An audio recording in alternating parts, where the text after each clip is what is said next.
Ya katanya keluhnya sakit bu. Tolonglah saya mak, pulang ke saya. Nggak sanggup ini. Saya batuk mak, sesak mak, nggak tahan saya kena AC mak. Tolonglah saya. Kalau bisa mak, biar Riko kerja katanya. Mana tahu rezeki Riko kita bisa beli rumah mak katanya. Jadi aku larang, gak usah lah nak, aku bilang. Kalau bisa mama aja kerja, jagalah dia, aku bilang. Nggak lama. Doakan aja Riko sana sehat-sehat mak yang murah rezeki. Saya berharap Bapak Wali Kota atau anggota DPR tolonglah saya. Saya mohon kembalikan anak saya dengan sehat. Kalau memang keadaan anak saya udah nggak ada, kembalikan juga lah Pak. Tolonglah Pak. Karena kami seorang yang udah nggak mampu untuk mengabaikan anak saya Pak.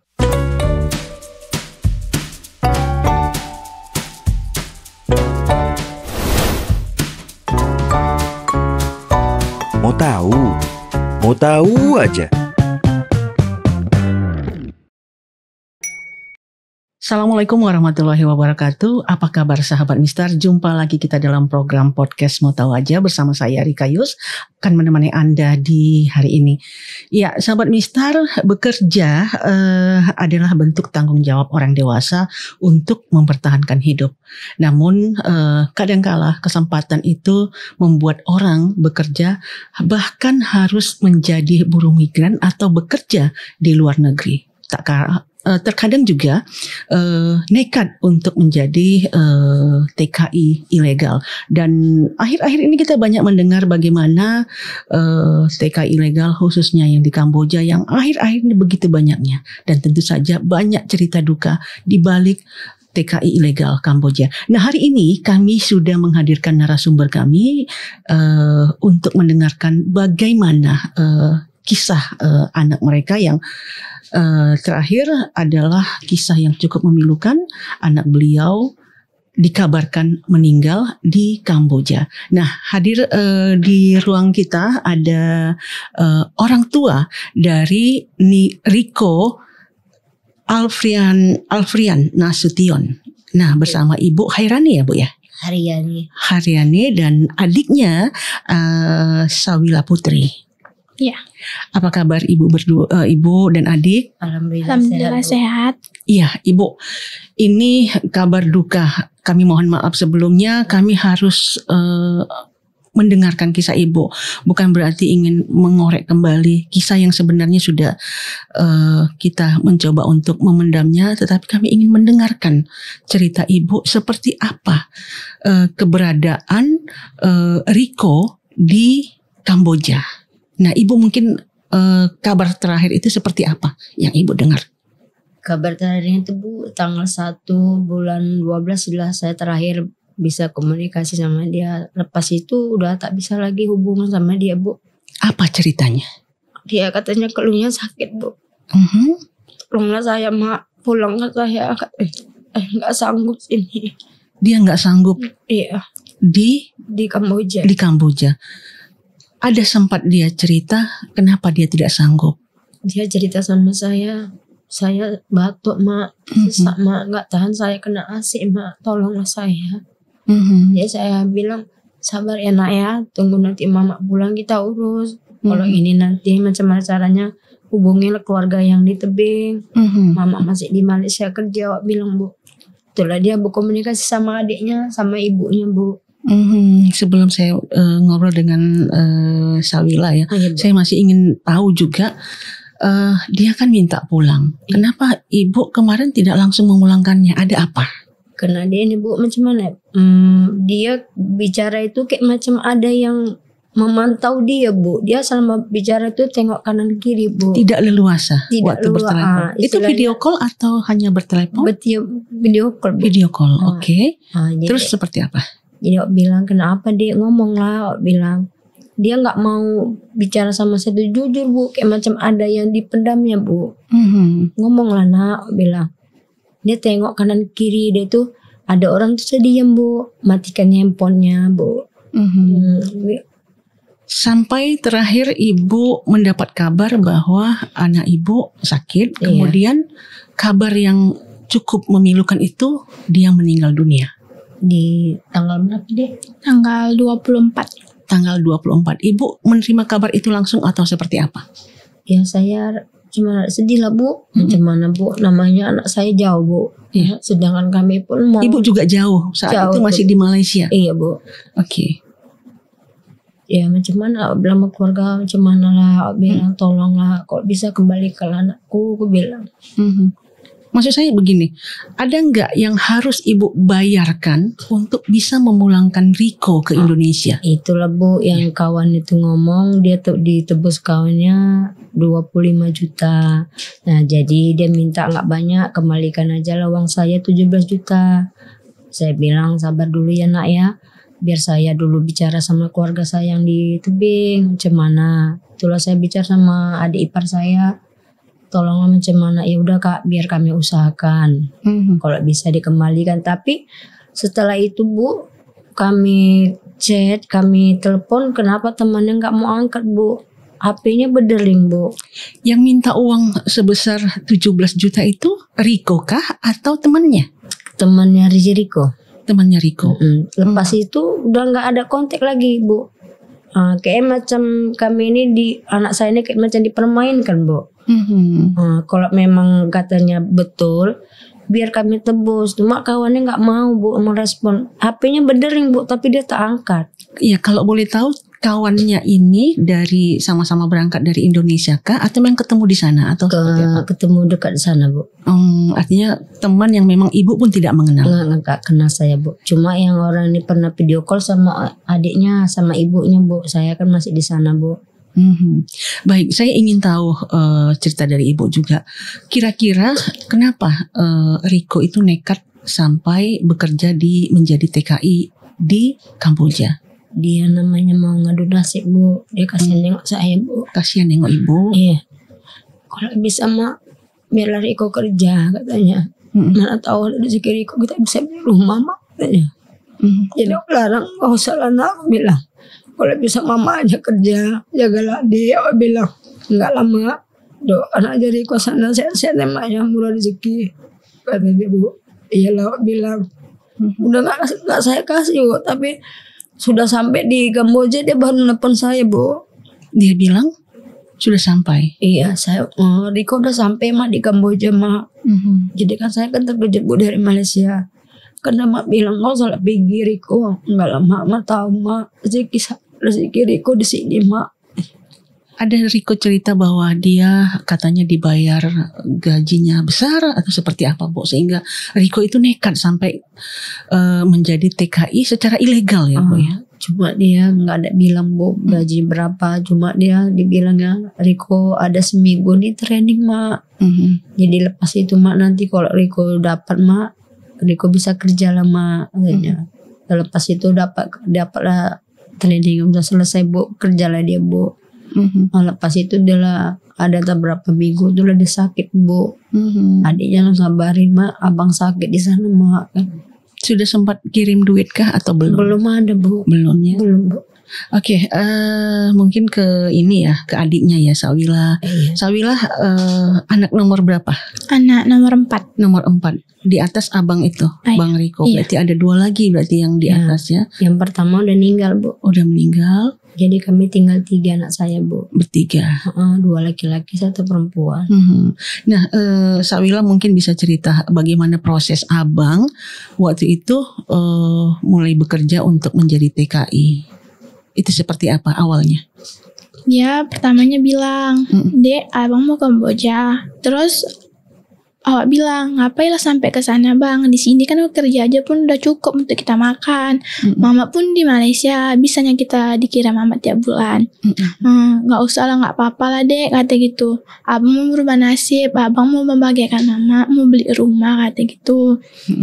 Ngapain lah sampai sana? Terus kelang berapa minggu, tiba-tiba dia pergi ke Siantar, dibilangnya abang mau pergi dek ngurus paspor, kata gitu. Oh, tiba-tiba gitu. Rupanya kelang pas 17 Agustus kan tanggal 17 tuh Bu, aturan berangkat tanggal 17, rupanya di cancel lah. Di cancel jadi tanggal 19 berangkatnya.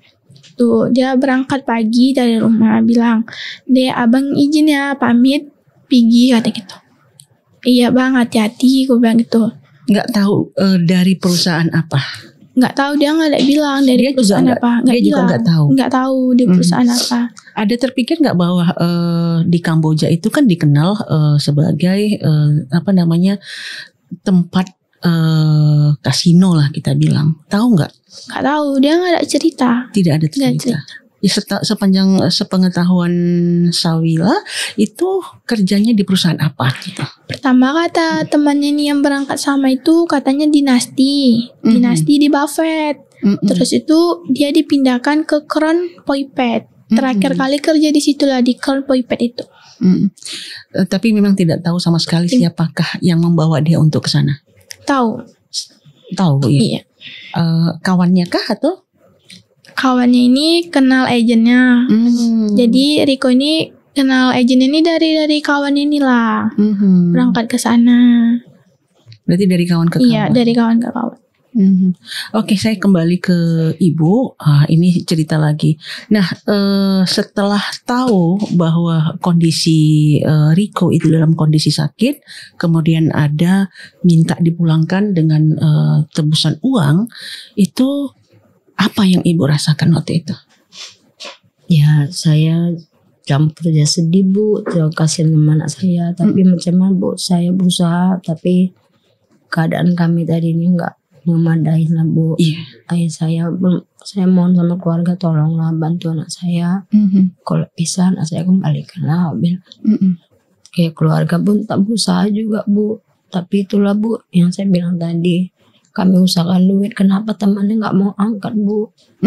Ibu sudah mencoba, artinya gini, mereka memang meminta uang tebusan sebesar 17 juta.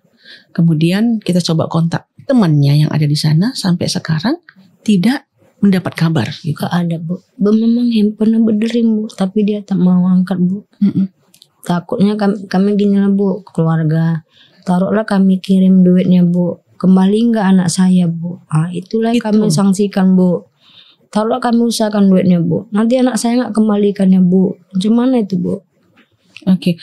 Ya, sahabat Mistar, mungkin sekedar untuk mengetahui, pada tahun 2022 sebanyak 1.400 TKI ilegal di Kamboja itu terlibat kasus judi online. Kita tidak tahu seperti apa, apakah Riko termasuk bagian dari itu. Kemudian data dari BP2MI itu mencatat di tahun 2023 500 kasus TKI ilegal di Kamboja yang terkait judi online juga. Nah, Ibu sepengetahuan Ibu, apakah anak Ibu kemungkinan terlibat juga di situ? Iya, kalau firasat saya rasa iyalah Bu. Banyakkah mungkin di sekeliling kampung lah ya, anak-anak muda yang juga berangkat ke sana? Ada Bu. Boleh tahu, mungkin Ibu atau mungkin Sawila bisa cerita? Sawila yang tahu. Nah, seperti apa? Seperti kayak pertama kan Riko ini melalui Bang Adis. Kawannya. Iya, kawannya. Terus ada kawannya ini yang 2 orang, Riko sama kawannya ini ikut juga ke sana. Tuh. Rupanya berangkat, dipecah lah kawan ini sama Riko. Berbeda. Rikonya kayak di judi online, kawan ini di restoran kerja. Itu cerita dari Riko. Iya. Terus itu kelang berapa minggu ada temannya juga berangkat dari kampung. Sekampung lah berangkat juga kerja di sana dengan agen yang sama. Oke. Iya, artinya banyak ya anak-anak muda. Itu yang sepengetahuan dari Sawila itu ada 2. Ada 3 orang. Ada 3 orang. Itu yang di luar sepengetahuan kita. Iya, kemungkinan yang namanya kasus ini kan seperti fenomena gunung es, di mana yang muncul ke permukaan itu sebagian kecil, padahal banyak juga kasus-kasus yang lain. Nah, saya kembali lagi ke yang Ibu rasakan setelah mendapat kabar bahwa Riko itu dalam kondisi sakit. Nah, kemudian kabar terakhir itu dikabarkan meninggal dunia. Itu seperti apa ceritanya? Kalau saya Bu, memang kalau anak saya memang meninggal Bu, ya saya kepingin tahu Bu. Ya kalau memang dia udah sedang nggak ada lagi, tunjukkan aja fotonya sama saya. Saya ikhlas kok Bu. Tapi kalau firasat hati kecil saya Bu, nama seorang ibu ya Bu, anak saya masih ada Bu. Memang dia keadaan sakit. Kenapa besar firasat ibu bahwa Riko sebenarnya masih ada? Karena saya tuh namanya seorang ibu, memang berat lah Bu. Memang anak saya masih ada, tapi orang katanya sudah nggak ada. Saya percaya anak saya ada. Mana tahu izin Allah, mujizat Allah dari atas sana. Kembalilah anak saya dengan sehat, dengan selamat sampai ke Indonesia ini Bu. Kemarin ibu ada dimintai uang sebesar 17 juta. Kemudian sudah mulai mengumpulkankah atau seperti apa? Kami sudah ada sekeluarga, sudah ada ngumpul Bu. Tapi itu keluarga ada yang bilang taruhlah kita bagi sama kawannya. Kembali nggak anak saya? Takut nanti saya kirim duitnya, anak saya nggak dikembalikan Bu. Hanya dia meminta uang anak saya aja Bu. Sampai sekarang ibu tidak tahu alamat. Nggak tahu saya Bu. Di mana Riko itu bekerja. Nggak tahu Bu, yang tahu anak saya yang perempuan ini Bu, yang sering komunikasi sama kawannya itu Bu. Sama kawannya. Iya. Tapi Sawila sampai saat ini Riko sama teman Riko itu sama sekali tidak bisa dikontak. Tidak bisa. Terakhir dia mengabari apa? Terakhir kali dia mengabari bilang, "Dek, ini Bang Rikonya sakit," katanya. "Saya udah nebus Bang Riko ini di perusahaan itu 25 juta. Terus saya minta kembalikan aja uang saya 15 juta lah." Terus itu kami bilang, "Oh iya Bang, sabar ya, biar saya konfirmasikan dulu sama keluarga gimana ceritanya."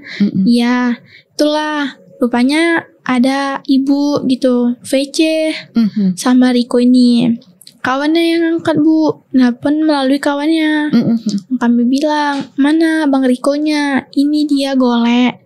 Dia posisinya di kondisi VC itu dia nggak bisa apa-apa, kakinya juga bengkak, dia nggak bisa jalan. Terus itu dia pun juga udah nggak bisa ngomong, cakapnya udah celat gitu. Itu berapa lama setelah Tanggal mungkin 1 itu terakhir kali kontak itu loh. Tanggal 1 Iya, bulan Desember. 1 Desember artinya masih melihat. Masih melihat. Tapi kondisi yang sangat memprihatinkan. Iya, kondisi Riko tuh sangat kayak makin parah penyakitnya gitu. Dia bilang, dia Riko ini udah gak bisa apa-apa lagi, kata gitu. Sawila memang melihat itu asli memang abang. Kondisi abang. Iya, dia golek aja pakai sweater, dia nutupi dadanya sambil nahan sesak gitu. Dan sama sekali tidak bisa berkomunikasi dengan Sawila. Terus itu siap PC bertiga sama ibu kan Bu, dia nelpon Sawila bilang gini, tapi dia PC-nya jauh kayak dari kawan itu. Tapi dia nelponnya sambil yang orang kiri. Dia telepon lah mama, bilang, "Abang minta pulangkan lah, abang gak tahan, abang sakit kali nahan dada abang," kata gitu, sesak katanya, batuk-batuk. Terus itu, "Iya sabar ya bang, biar awak telepon mama." Terus itu awak telepon mama bilang, itulah dia gak mau minta PC sambung 3 sama mama. Sambung 3 sama mama, terus mama kayak nggak tega nengok abang gitu. Dia posisinya udah nangis Bu, mukanya udah bengkak gitu. Mama matikan VC gitu. Mama yang matikan. Mama. Oke, ibu melihat kondisi dia waktu. Iya, melihatnya Bu dari Malaysia Bu. Saya nggak sanggup Bu, saya matikan handphone Bu. Bagaimana kondisi dia Bu? Waktu ibu lihat badannya. Saya melihat di foto yang matanya itu bengkak Bu, merah, kakinya tuh bengkak Bu, badannya kurus. Itu kan dalam radius 4 bulan setelah dia berangkat. Dengan kondisi yang cukup parah ibu lihat. Iya Bu. Matanya bengkak? Iya. Parah-parahnya kayak baru tanggal 1 itu udah betul-betul parah, dia udah gak bisa jalan. Selama ini dia kayak kakinya masih bengkak, masih bisa jalan lah Bu. Begitu cepatnya proses itu waktu di Indonesia, begitu sehatnya? Sampai sana kayak langsung sakit, ngedrop gitu. Maksud saya itu mata kondisinya seperti itu. Badannya seperti apa Bu? Yang ibu lihat? Saya melihat di foto itu cukup memprihatinkan. Memang itulah Bu. Itulah kalau saya lihat Bu, foto anak saya Bu. Saya nggak sanggup menengoknya Bu. Oke, dengan waktu yang cukup singkat. Iya Bu. Dengan kondisi yang cukup parah, ibu ada merasa kecurigaankah? Ada apa dengan anak ibu? Saya curiga Bu, kayaknya macam anak saya itu kayak macam disiksa Bu. Disiksa. Karena nggak macam biasanya Bu. Kenapa lah pergi semalam tuh anak saya keadaan sehat, karena sampai sana kok bisa macam kayak gitu, Bu. Saya kan curiga juga, Bu. Iya. Kok bisa drastis sekali separah itu loh anak saya, terus hilang, nggak ada lah badan tinggal kayak gitu, Bu. Iya, Ibu pasti berharap ada pertolongan. Ya, saya mohon adalah yang melihat kondisi anak saya, merasa iba, kasihan. Tolonglah saya, kembalikan anak saya aja, Bu. Sudah ke mana saja Ibu meminta pertolongan? Belum ada, Bu, cuma ya dari Om ini, Bu. Jadi wartawan. Dari wartawan, berharapnya seperti apa? Berharap saya mohon kembalikan anak saya. Ada mungkin pejabat yang mendengarkah atau seperti apa keinginan Ibu? Kalau pejabat belum ada. Iya, Ibu berharap harapannya seperti apa? Harapan saya ya kalau memang dia sudah tidak ada, ya masih ada, tolonglah kembalikan anak saya kemari. Biarlah saya urus, Bu. Biar saya tengok anak saya, Bu. Ibu yakin dia masih ada? Saya yakin anak saya masih ada, Bu. Memang Riko kan bekerja dengan jalur ilegal ya Bu ya. Apapun ceritanya, Ibu pasti masih berharap ada pihak yang pemerintah kah bisa menolong Ibu. Mungkin dari sini Ibu bisa menyampaikan ya kepada kalau bisa, Bu, dia dari mana aja pun mendengar berita keadaan anak saya, mohonlah bantu saya. Bantu anak saya kembalikan. Kenapa kami keadaan orang yang nggak mampu untuk membiayain anak saya kembali kemari, Bu. Itu harapan saya, Bu. Ibu sudah minta bantuan ke wali kota, DPR? Belum ada, Bu. Coba mungkin Ibu bisa sampaikan melalui tempat ini kepada Bapak DPR kah, atau mungkin kepada Bapak wali kota. Saya berharap Bapak wali kota atau anggota DPR tolonglah saya. Saya mohon kembalikan anak saya dengan sehat. Kalau memang keadaan anak saya udah nggak ada, kembalikan juga lah, Pak. Tolonglah, Pak. Karena kami seorang yang udah nggak mampu untuk mengapain anak saya, Pak. Iya, mungkin Sawila bisa menyampaikan juga harapannya. Harapan saya semoga kayak Bapak Wali Kota, Bapak DPRD, semoga abang saya bisa dikembalikan ke Indonesia dengan selamat, dengan sehat. Meskipun abang saya udah nggak ada, saya mohon abang saya dikembalikan juga biar sambil tengok terakhir kali abang saya. Supaya lebih puas ya Bu. Supaya Kalaupun puas. memang dia dalam kondisi meninggal, saya melihat gitu ya Bu. Iya, Bu. Iya, sahabat Mister, mungkin itu tadi ya perbincangan kita dengan Ibu Hairani dan Sawila Putri, keluarga dari Riko Alfirian Nasution, yang merupakan TKI ilegal di Kamboja. Tidak ada yang ingin situasi seperti ini. Apapun ceritanya, bagaimanapun kondisinya, tentu saja banyak harapan kepada pemerintah, kepada kita semua yang bisa membantu. Dan satu lagi mungkin kita juga bisa saling mengingatkan, hati-hati untuk menjadi TKI secara ilegal, walaupun kita tahu ini adalah bagian dari perjuangan untuk hidup, tetapi kehati-hatian sangat dibutuhkan. Nah, demikian sahabat Mister. Terima kasih atas kebersamaannya. Tetap kepo, tetap tahu. See ya. Mau tahu aja.